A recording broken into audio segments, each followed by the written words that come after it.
Bueno, buenas noches a todos.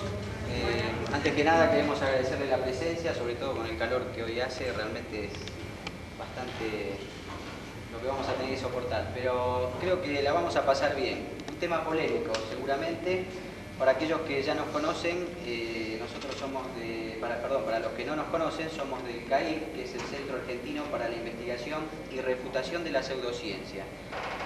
Hoy es un tema que está dividido en dos partes. Uno que tiene que ver con curaciones paranormales, medicina y curaciones paranormales, y una segunda parte que toca el tema de control mental. Si bien están ambas muy asociadas, por supuesto, la van a encarar dos disertantes. Lo que vamos a hacer para dinamizar un poco la conferencia es dejar que los disertantes hagan su exposición, tanto uno como el otro, y dejar un tiempo lo suficientemente importante también para que todos los que quieran preguntar lo puedan hacer.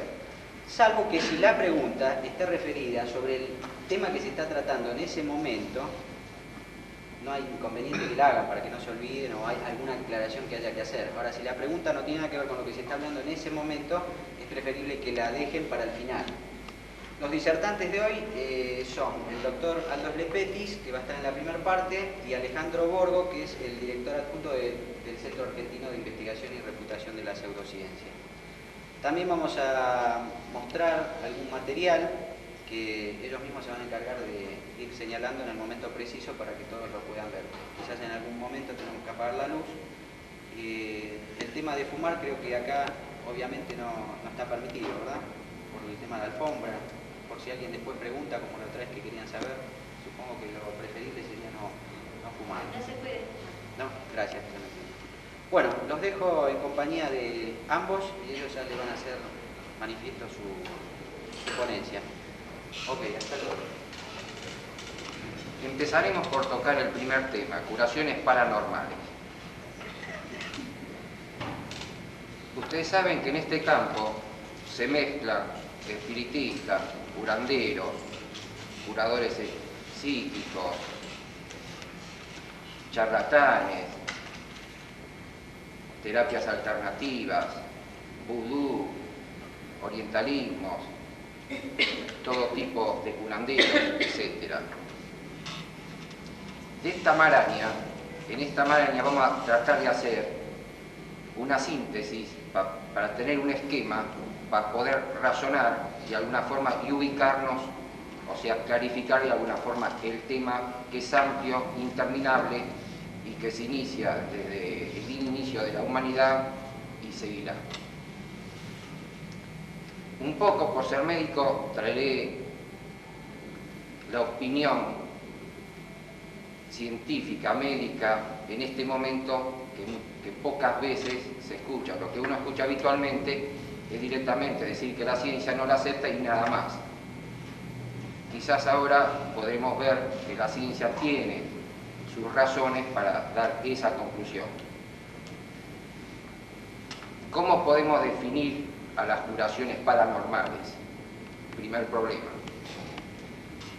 La parapsicología plantea en este momento que existe una facultad que es la percepción extrasensoria y la segunda que es la psicocinesia. La percepción extrasensoria abarca tres facultades: la telepatía, la clarividencia y la precognición. La telepatía es la acción de una mente sobre otra sin la intervención de las leyes físicas admitidas. La clarividencia es la acción de la mente viendo a distancia a través de cuerpos opacos sin usar los sentidos habituales. Y la precognición son las premoniciones, el advertir lo que va a suceder en el futuro o lo que pasó en el pasado por métodos que no corresponden a una inferencia racional o sensorial. Y la psicocinesia es la acción de la mente sobre la materia. Entonces, si hablamos de curaciones paranormales, uno se refiere que hay, por un lado, un sanador, un curador, un un sujeto activo frente a un paciente. O sea que la acción de curación, tomando estas facultades parapsicológicas, lo que constituyen el fenómeno sí, va a ser prácticamente únicamente por la psicocinesia, o sea, la acción de la mente sobre un organismo enfermo. O sea que las curaciones paranormales o curaciones sí serían aquellas curaciones insólitas en que el mecanismo sería la acción de la psicocinesia.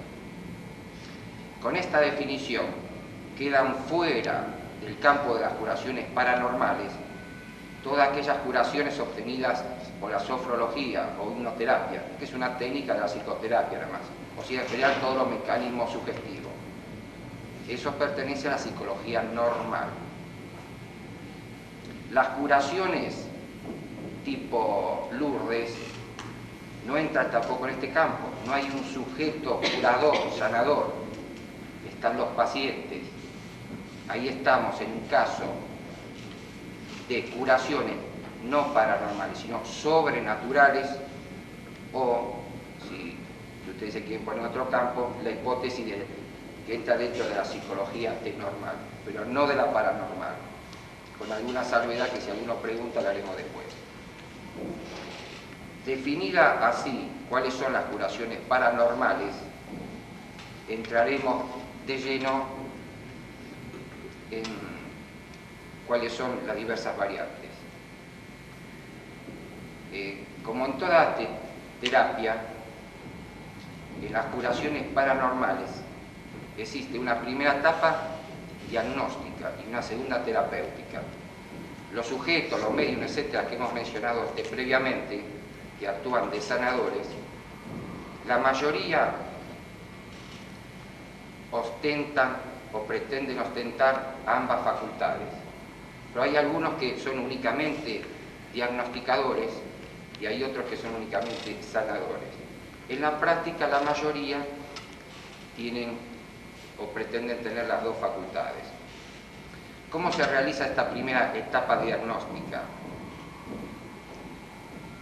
Generalmente es por clarividencia o telemnesia, más específicamente, que es que el sujeto ve en el aura, o otros le llaman ópera, espíritu, ectoplasma, como quieran llamarlo, generalmente se habla de aura, del paciente ciertas alteraciones como cambios de colores, etc.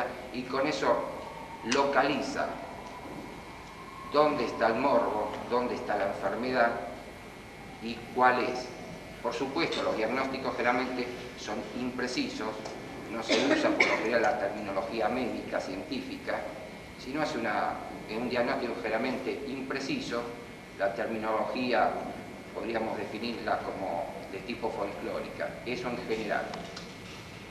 Muchos de estos sujetos diagnosticadores refieren que son asistidos por un ser espiritual. Por ejemplo, Searigó sostenía que era un doctor Fries, un médico europeo muerto en la Segunda Guerra Mundial, etc., que le transmitía los diagnósticos en esa forma. A veces los diagnósticos son hechos a distancia, o sea, no frente al paciente. O sea, hay un diagnóstico clarividente cercano y otro lejano. Otro método que se aplica también es la psicometría, o sea, ante la presencia de una carta, de un objeto, de un paciente que no está presente, el diagnosticador supone o dice las presuntas enfermedades que tiene ese paciente que no está presente. Eso sería el método de la psicometría. Otro método es las diversas técnicas de la radiestesia. El más común es el método del péndulo. El diagnosticador, usando péndulo, otra vez, dice localizar sobre todo dónde está el presunto morbo y cuál es su naturaleza.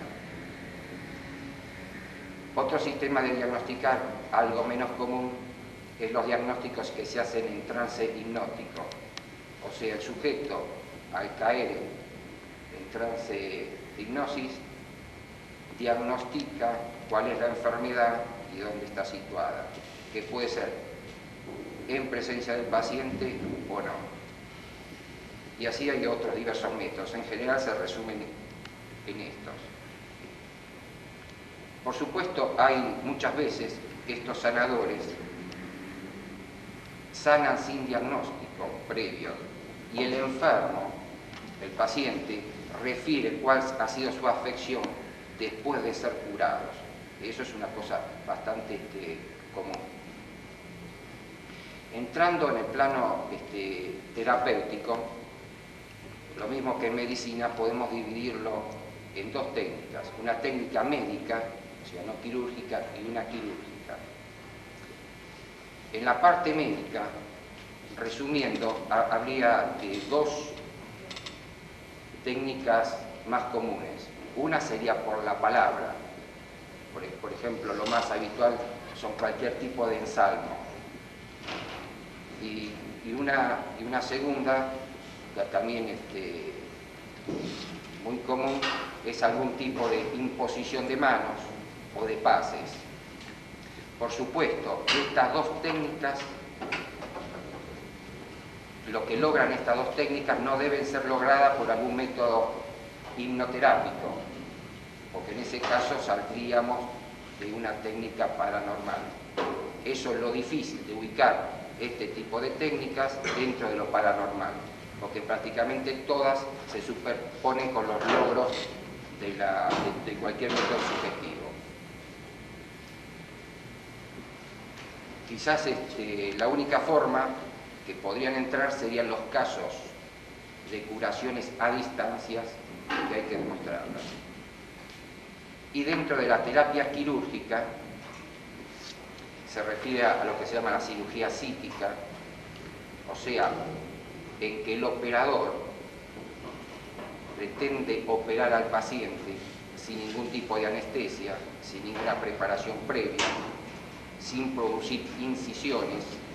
Generalmente lo acuestan en cualquier mesa, en una posada, en la casa del paciente, en un patio, sin ningún método de profilaxis de las infecciones. Refieren que se produce una incisión, generalmente masajean por lo general el abdomen, otra parte del cuerpo, lo más habitual es el abdomen. Se produce una aparición de un líquido rojo que parece sangre, puede ser sangre.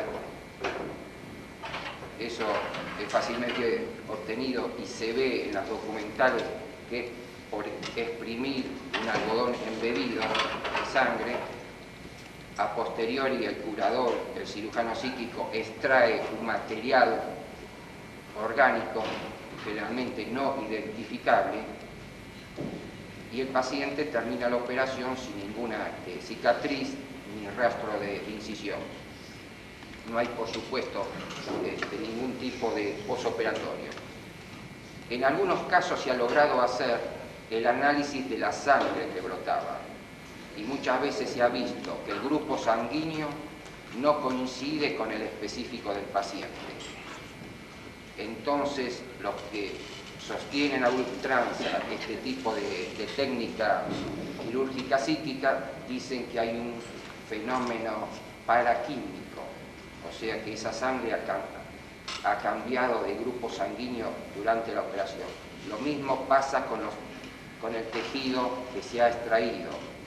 Como se ha analizado y se ha visto que más de una vez no es un tejido humano, se sostiene que hay procesos de desmaterialización y desmaterialización y por eso cambia la parte histológica, citológica.